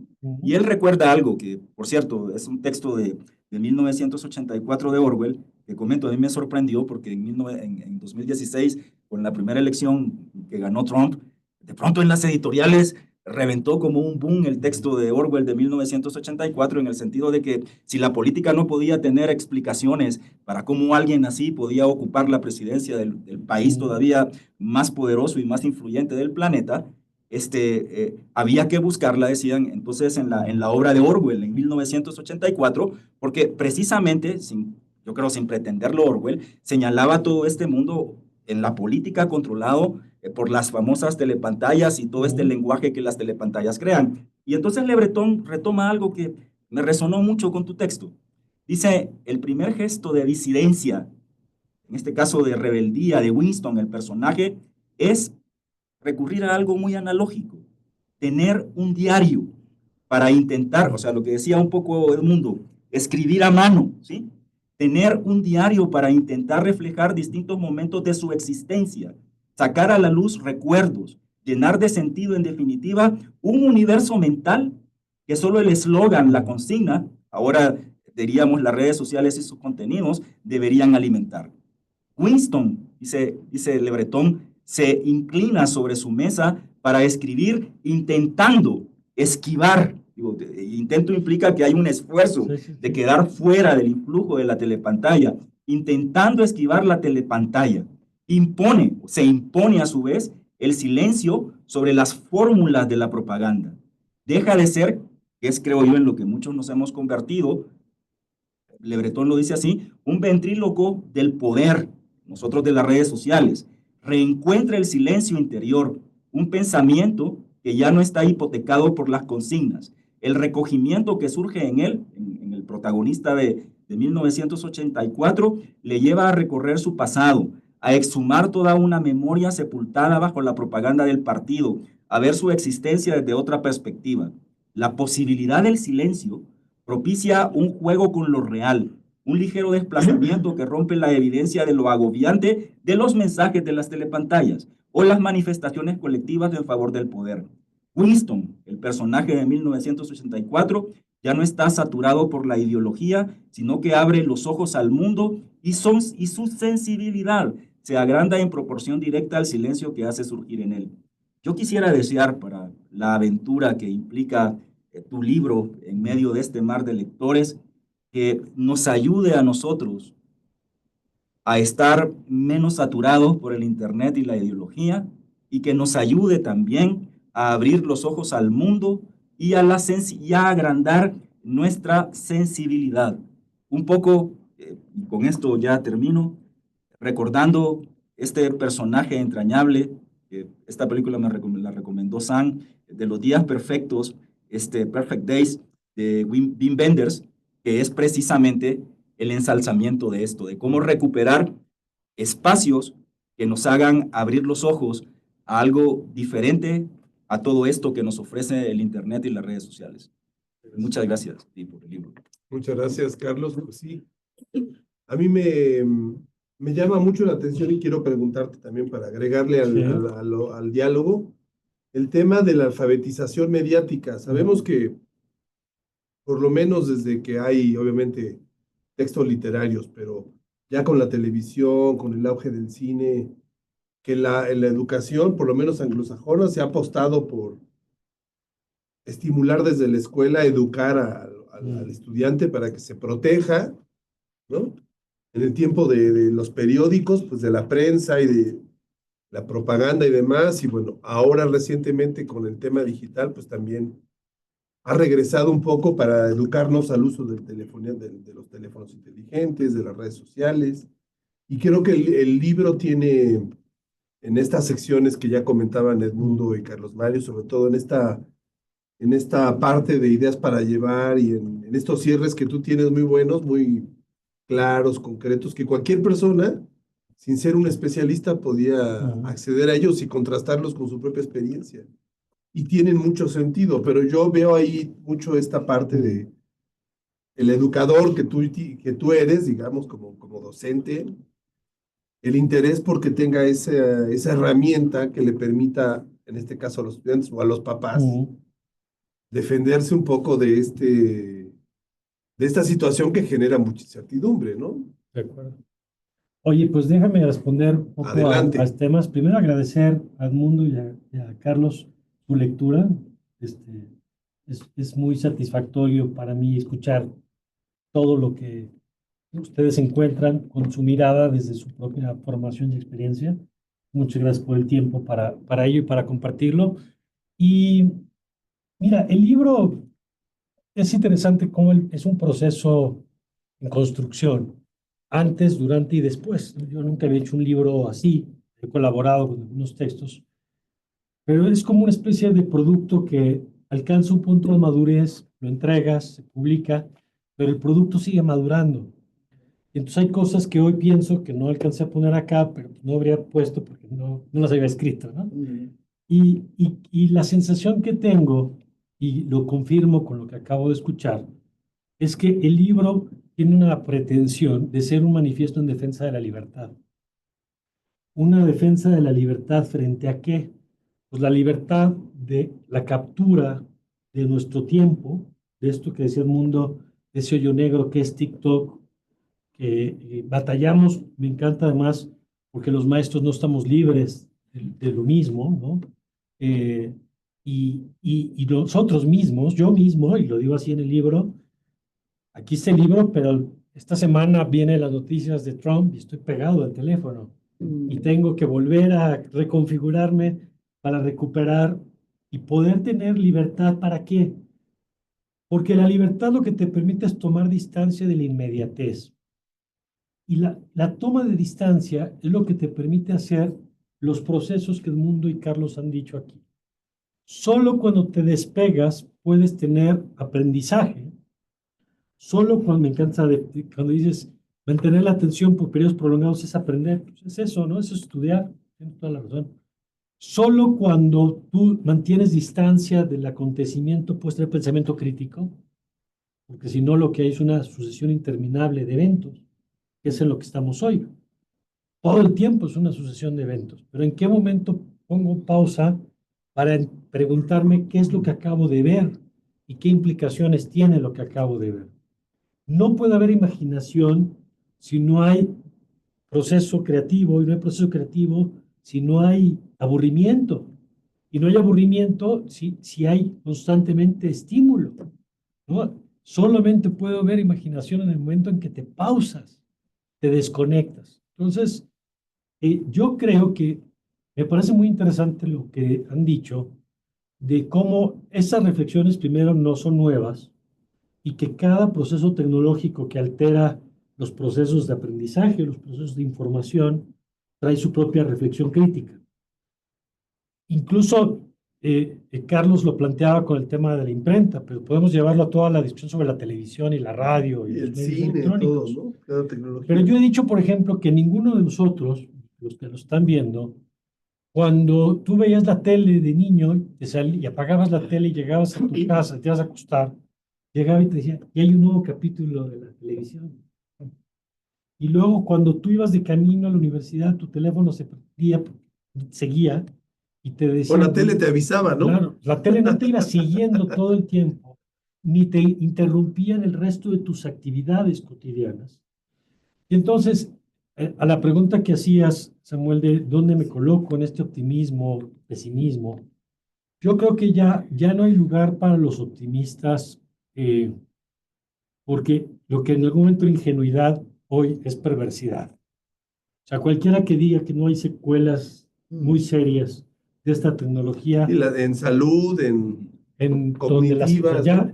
ya no podemos apelar a la inocencia y decir, bueno, es que vamos a ver qué efecto. No, ya vimos que sí tiene efectos muy serios. Dos, ¿esta tecnología tiene efectos positivos? Sí, sí los tiene. Democratiza la información, democratiza la voz pública.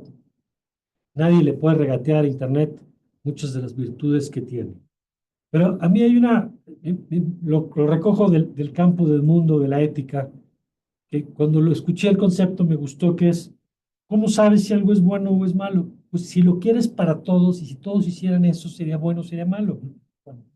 Bueno, pues si todos estamos pegados a la pantalla todo el tiempo, no es bueno. O sea, ese modelo, que es el modelo dominante hoy, es funcional y Es buen negocio. es un buen negocio, pero fíjate que es más grave que eso todavía. Sus efectos negativos, ¿no? Lo que llaman las externalidades, como dicen los economistas, ¿no? Sí. Los efectos negativos como la polarización, la radicalización, no son disfuncionalidades, sino son cualidades del modelo, porque eso es lo que hace que no te despegues de la pantalla.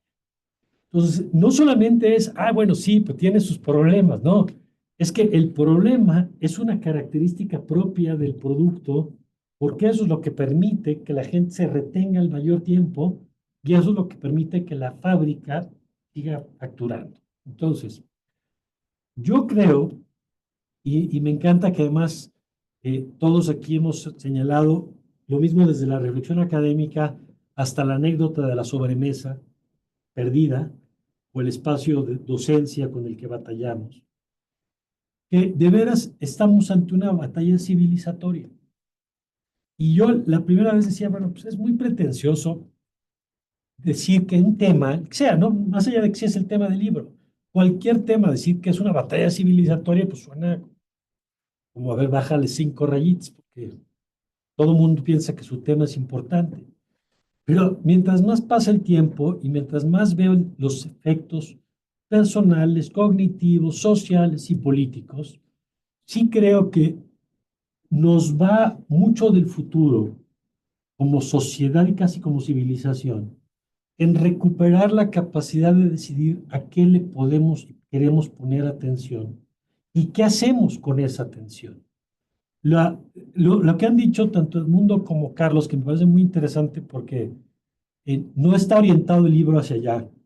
No es es una defensa de la libertad, pero no es una defensa de lo humano, en el sentido en que ellos dos lo han perfilado, tanto en la parte de, frente a la amenaza de la inteligencia artificial, que promete suplir muchas de las tareas que nosotros hacemos y que nos genera estos temores tanto en lo económico como en lo casi existencial de, entonces, ¿qué es lo humano? ¿Qué es lo que nos hace diferentes a esa cosa? Que es más rápida, que procesa más información, que tiene mejor memoria. Que, frente a eso, ¿dónde quedamos nosotros? Lo que han dicho tanto Edmundo como Carlos es que pasa por la capacidad de desarrollar pensamiento creativo y crítico. Y que esas dos condiciones pasen por recuperar nuestra atención, me parece que no es poca cosa, ¿no? Entonces, yo agradezco mucho que primero ustedes hayan tenido la generosidad de organizar este espacio, que hayan tenido la generosidad de dedicar el tiempo entre tantas lecturas posibles que hay. Dedicarle tiempo a un libro es un acto de generosidad, y yo sí lo agradezco y lo valoro. Y agradezco pues, a quienes se han tomado el tiempo de acompañarnos esta tarde. Y que por cierto, si alguien quiere preguntar o comentar algo sobre el libro de Mario o preguntarle algo, adelante, ¿eh? Nos ponen la manita y les abrimos el micrófono para que comenten. Y mira, si quieres de lo que Sí. ponen algo, recojo esto. Entonces yo me coloco muy pesimista porque creo que es muy eficiente, es el producto más adictivo que ha hecho la humanidad. Ni el tabaco ni el alcohol, porque no hay ningún otro producto que esté que en esta lógica de la prótesis, ¿no? Que ya decía Edmundo, que Carlos Lara y otros, ya, es una extensión de nosotros, nunca pasa está más de 1 metro. Es lo primero que ves al levantarte, lo último que ves antes de dormir, es la angustia que experimentas cuando se te acaba la pila, Te pierde. cuando se te pierde. O sea, no hay ningún otro dispositivo que haya creado el ser humano que genere este nivel de vínculo emocional, intelectual como el que tenemos acá. Entonces, y cada vez va a ser más efectivo porque cada vez tienen más información sobre nosotros y, y cada vez que nosotros estamos 15 minutos, en 10 minutos del algoritmo, pues estamos revelando una cantidad de información que lo que sabe de ti no lo sabe ni tu terapeuta, ni tu pareja, ni tú mismo sabes lo que sabe de ti el algoritmo, porque la capacidad primero, nuestra disposición a volvernos todos datos, que eso es brutal. Ya decía ahorita Carlos, 1984, yo acabo de leer una novela de un autor, seguro ustedes ubican, se llama Nosotros. Es una novela que hacen referencia tanto Huxley como Orwell. Y es una novela previa a las dos y habla también de esta sociedad distópica y en algún momento describe que la gente vive en un mundo donde todo es de cristal. Entonces yo puedo ver lo que hace el vecino y todo es transparente, ¿no? Y en esta sociedad transparente lo que gobierna son las matemáticas. Entonces las matemáticas establecen las reglas porque descubren en esta sociedad el problema de la humanidad es la libertad.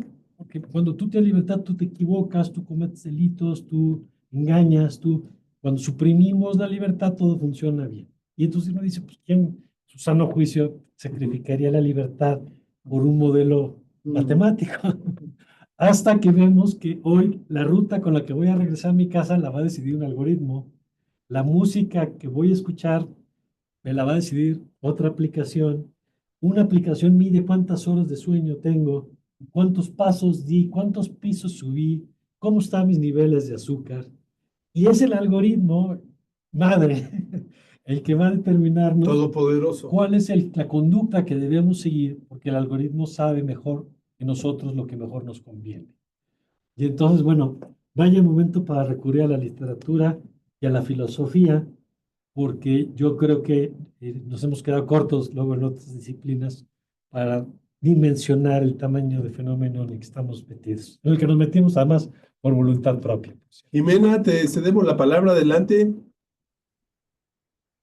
Hola, Querida querido Jimena, Mario, muchas gracias por presentarnos tu libro en la Universidad Iberoamericana. Creo que es una lectura que debería de ser obligada tanto para alumnos como para maestros, para tratar de entender. Pero, por ejemplo, creo que una de las preguntas sería, ¿qué sería el futuro? ¿Y qué es lo que tendríamos que estar haciendo más allá de la dieta informativa que tú nos sugieres? En un momento en el que, como lo que tú mencionas de Trump, estamos viviendo en el what the fuck todo el día. O sea, en el que no podemos evitar no sorprendernos con lo que está pasando con los aranceles, con Ucrania, con lo que está pasando en México, y que al final de cuentas eso nos exige que básicamente tendríamos que estar comunicados 24/7, porque lo que se dijo en la mañana ya no es lo mismo que se dijo hace 2 horas y no va a ser lo mismo que se va con lo que vamos a cerrar en el día.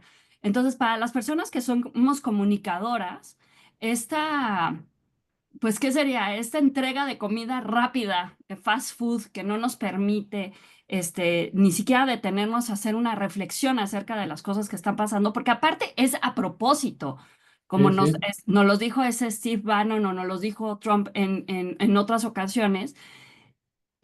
¿Cuál sería nuestra responsabilidad como comunicadores con esto y cómo podría ser una posible dieta? bueno, primero, qué gusto verte, querida Jimena. Gracias por estar acá. Yo creo que hay varias reflexiones. Primero, frente a esto es en la elección personal del autocuidado. O sea, suena a lo mejor muy simple, pero lo primero es cómo logro recuperar yo el control. Y eso se hace, yo creo que como cualquier otro acto de rebeldía a partir del ejercicio cotidiano. Entonces, si ya identificamos que este modelo de captura tiene ciertas características, que es la gratificación inmediata, que es esta sensación de no poderme desconectar nunca porque me voy a perder de algo, si es, ya sabemos que hay, como cuando defines el superpoder, defines la kriptonita.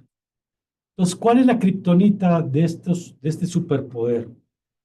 Hagamos lo contrario, por ejemplo, propósitos personalísimos. Haz cualquier actividad que te estimule la gratificación retardada, sea armar un rompecabezas, aprender un instrumento, estudiar un idioma. O sea, cualquier actividad que lo que rompe es el padrón de la gratificación constante es fortalecer el músculo de la Lleva una resistencia. ética, Sí, sí, una conducta totalmente. es disruptivo frente a la lógica de la inmediatez. Segundo, recuperar la dimensión de la interacción humana de 3D con todo y olor. O sea, dejar de hablar con la gente solo en el WhatsApp y destinar tiempo para ver a las personas y recuperar la condición. Y aquí te lo he contado, Mena, y lo he contado a algunos colegas maestros, que a mí algo que me rompió la mente el semestre pasado fue de pronto en un curso, aquí en la universidad presencial, pasaban las semanas y yo decía, algo no está bien con el grupo. No sé yo qué era. A ver, no están viendo otra cosa, participan, ¿qué es? Y después de 2 meses, un día salí de la clase y dije, no hay contacto visual. No me pueden sostener la mirada. Tienen que estar todo el tiempo dibujando, tomando nota en la compu, pero este acto les produce una incomodidad, ansiedad, y eso, digo, yo ahorita estoy dando clase en línea, entonces no sé otra vez cuando regrese, No, es todo un tema. pero tiene que ver otra vez con cuando yo miro a mi interlocutor, no solo lo leo, cuando yo miro a mi interlocutor, veo si está cansado, veo si trae una urticaria, veo si lo que me dice con su cuerpo, que no me dice con sus palabras y que menos me dice con su texto. Entonces, hay una dimensión que tiene que ver con cosas que parecen obvias y naturales, pero hoy tenemos que rescatar, que es dimensión de espacios físicos, sentido de pertenencia, grupos, actividades con recompensa retardada. Luego, en la inmediatez de la información, el gran reto, Jimena, es cómo le hacemos para dejar de ver fotos para ver la película. O sea, yo puedo ver la foto de cada cuadro, pero eso me mantiene pegado a la pantalla o al breaking news, pero yo lo pongo así, pensando en la dieta. Twitter es la comida más superficial, pero la más adictiva, la más rápida. Los artículos, un artículo, del que sea de periódico, de revista, me da mayor profundidad, es otra dimensión. Y luego el libro me da mayor profundidad. Entonces, si yo leo un libro sobre Ucrania, entiendo mucho más que con 5 horas de TikTok viendo videos sobre Ucrania. Y entonces lo que tengo que hacer es cómo le hago para separarme de la inmediatez, para tener lecturas que me permitan un poquito una digestión distinta del fenómeno que estoy viendo. Claro que resulta muy complejo eso, pero no todos somos operadores de Wall Street que tenemos que tomar decisiones en tiempo real sobre si vendemos o compramos. La mayoría de nosotros no nos pasa nada si nos enteramos mañana de lo que pasa en el State of the Union ahorita con Trump. De acuerdo. Lo que pasa es que es muy difícil sustraerte cuando sientes que el curso del mundo está en juego. Y yo te digo, en lo personal a mí que me ha funcionado, entender que no depende de mi atención lo que pase con el curso de los acontecimientos. Y eso que parece una obviedad, a mí me genera mucho estrés cuando siento que estoy refresh. Ya contestó Sheinbaum, ya le contestó Trudeau, ya dijo que... ¿Qué pasa si yo dejo de verlo? Pues no va a cambiar el curso de los acontecimientos. Y si me tomo la distancia, puedo empezar a leer no la foto, la película. Y si además la película la miro en la película de los 30 o del siglo XX o de Orwell pues a lo mejor tengo otros elementos para decodificar lo que está pasando porque en la inmediatez no van a estar las respuestas. Eso sí es lo único. Muy buena reflexión. ¿Quisieras comentar algo más, Jimena? O sea, es muy buena reflexión, pero la realidad es que, o sea, es muy positiva.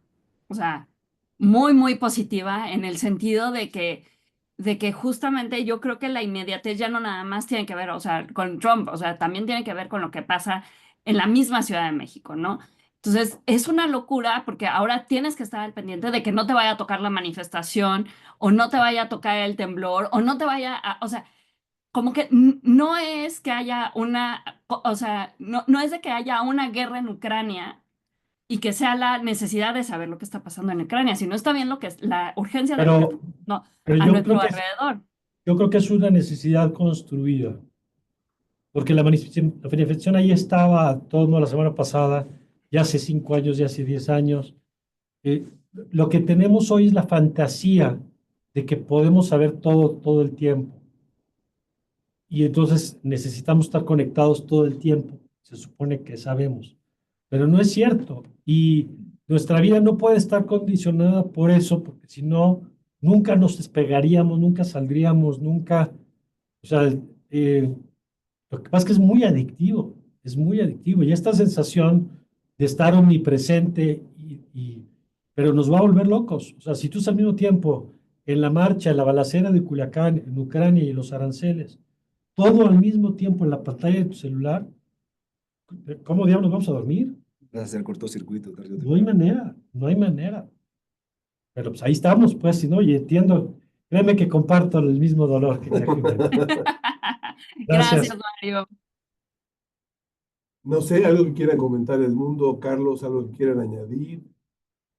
Bueno, yo tal vez, digo, un poco propulsado por las reflexiones de Mario, pues yo creo que, a ver, lo que ha dinamitado también todo esto de las redes sociales es todo eso que le costó a este proyecto, digamos, civilizador del método que llamaban científico, que además, pues tiene, precisamente, viene, creo, un poco emparentado con esto del discernimiento y demás, pero encontrar, creo yo, como se hizo un método, por lo menos en ese tiempo, para distinguir entre lo que es verdadero y lo que es falso.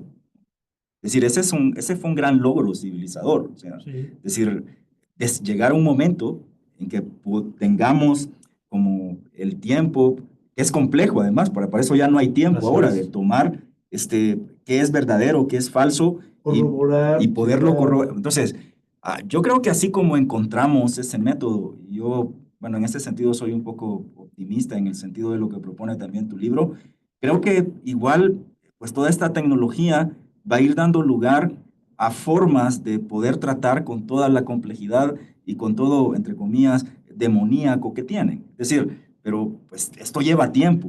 Es decir, pero creo que vamos por lo menos sabiendo nombrar elementos que pueden ir poco a poco llegando a una especie de método para tratar pues con este fenómeno que es parecido al de las herejías en aquel Mm, tiempo, que es el de las falsas informaciones. Mira, si me pides un apunte para ¿Verdad? cerrar, O la afectación a la democracia, claro. Carlitos, que ese es uno de los temas, ¿no? Mira, yo ya está en construcción, digamos, un nuevo texto. Vamos a ver si llega a buen puerto. Y es la batalla por la verdad. Y tiene que ver con esto que apuntabas ahora. Es muy complejo porque tecnológicamente cada vez va a ser más fácil fabricar la verdad vía la inteligencia artificial, porque el ecosistema cambió y entonces antes teníamos un ecosistema de autoridades, Ahora ya no hay autoridad. ya no hay autoridades. La autoridad validaba la verdad, no solamente el pensamiento crítico. Cuando cambiamos de un modelo más centralizado, vertical, a un modelo como el que hoy tenemos, donde todos producimos y no hay autoridades que centralizan, que validan, que todo se vale. Y cuando la gente consume además en función no de lo verdadero, sino de lo verosímil. Mm. Que O ese de lo es- espectacular, o de lo... pero incluso de lo verosímil, que es brutal, porque no importa si es verdad, lo importante es que es creíble. Y lo que Que determina que parezca. algo es creíble es si es acorde a mis creencias. Y me parece muy pertinente esto que dice el mundo por una reflexión desde el lugar en el que estamos platicando hoy. La universidad es un bastión de resistencia. O sea, la universidad es un formador de anticuerpos.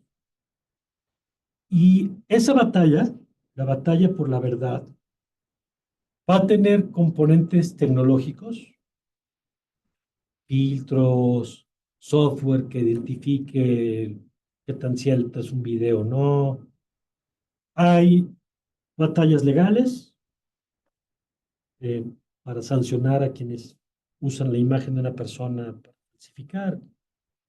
Pero hay una reivindicación más importante que es la ética, que es la premisa de que la verdad sigue importando. Y eso habrá que dar esa batalla una y otra vez, porque la mentira es sumamente cómoda. La mentira es un lugar donde todos queremos estar, porque es un mundo hecho a tu imagen y semejanza, Mm. es un cuarto de espejos. Sí. Eso diría Entonces, Nietzsche. sacarnos de ahí, va a ser una tarea muy compleja. Y sacarnos y regresarnos a los territorios de incomodidad van a requerir mucha convicción. Entonces, pues Y qué bueno, tiempo. tiempo, pero sobre todo convicción, porque todo lo demás parte de la necesidad de saber que tenemos que dar esa batalla, porque es indispensable darla, más allá de la probabilidad de éxito que tenga. Entonces, bueno, pues muchas gracias por el espacio ¿Quieres y por comentar la algo, posibilidad. Carlos? No, yo no usaría se le han hecho comentarios las dos presentaciones, el mundo Carlos Mario y las observaciones en general, yo creo que abordan digamos, lo central del libro. Yo sencillamente recuperaría, me llamó mucho la atención el lenguaje, la claridad, la parsimonia, lo ordenado, y creo que eso lo ubica al libro como un material entre podríamos decir, eh, una reflexión con cierto fundamento lógico, incluso conceptual, refiere ciertas bibliografías, Y muchos etcétera, autores. y lo divulgativo. Y eso tiene un mérito muy grande. A veces uno u otro extremo limita el alcance de la narrativa para ciertas audiencias.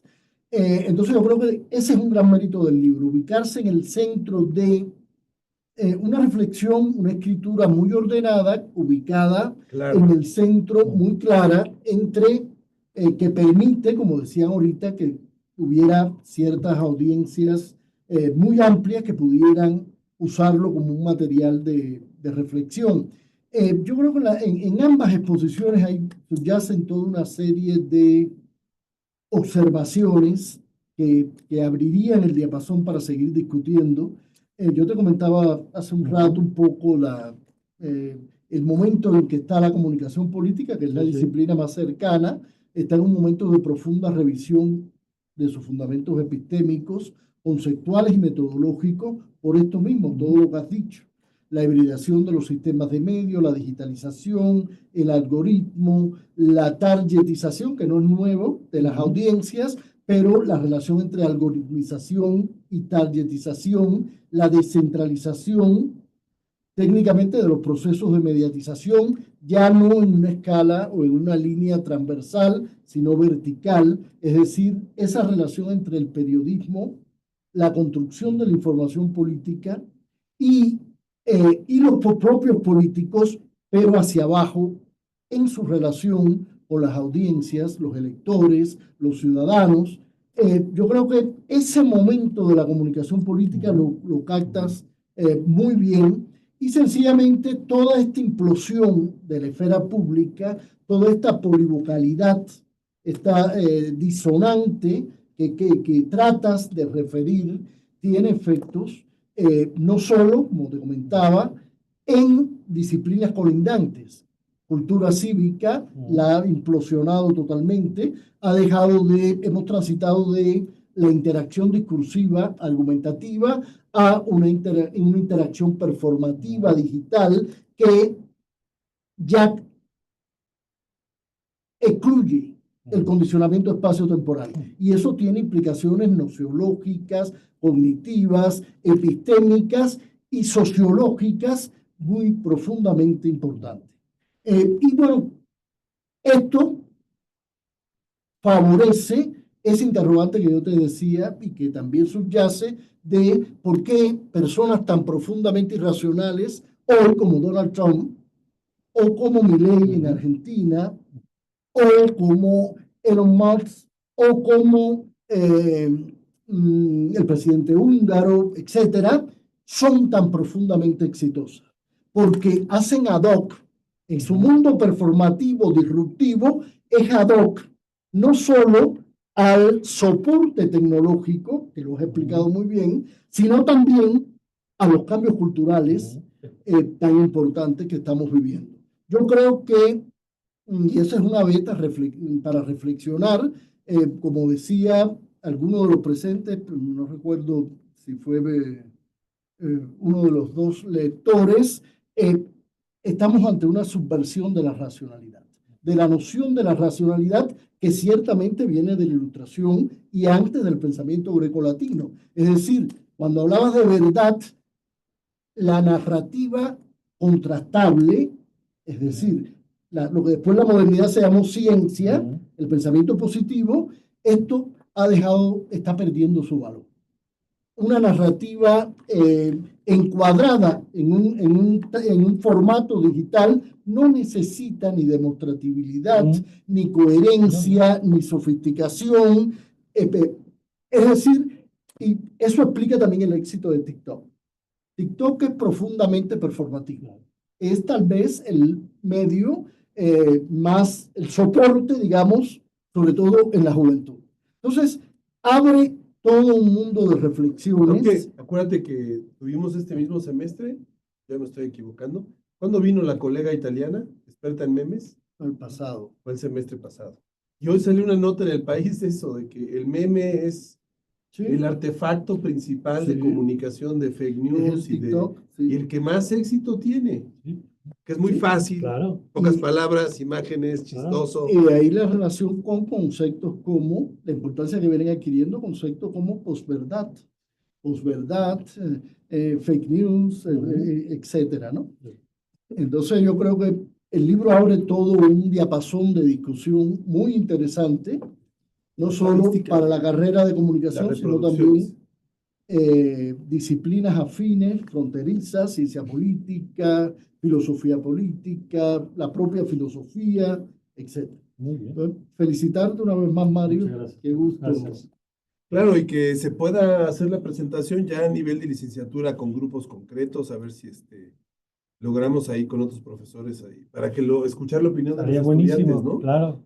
Claro que sí, pues Mario, no sé si quieras decir algo. Nada antes más de agradecer, ahorita que me enseñaban los que conectaron vía Facebook, muchas gracias también a los que nos siguieron, gracias por supuesto a los del Zoom y gracias a ustedes. Gracias por organizar. Gracias este Mario, espacio. felicidades y bueno, Gracias. aquí estamos para las siguientes ocasiones.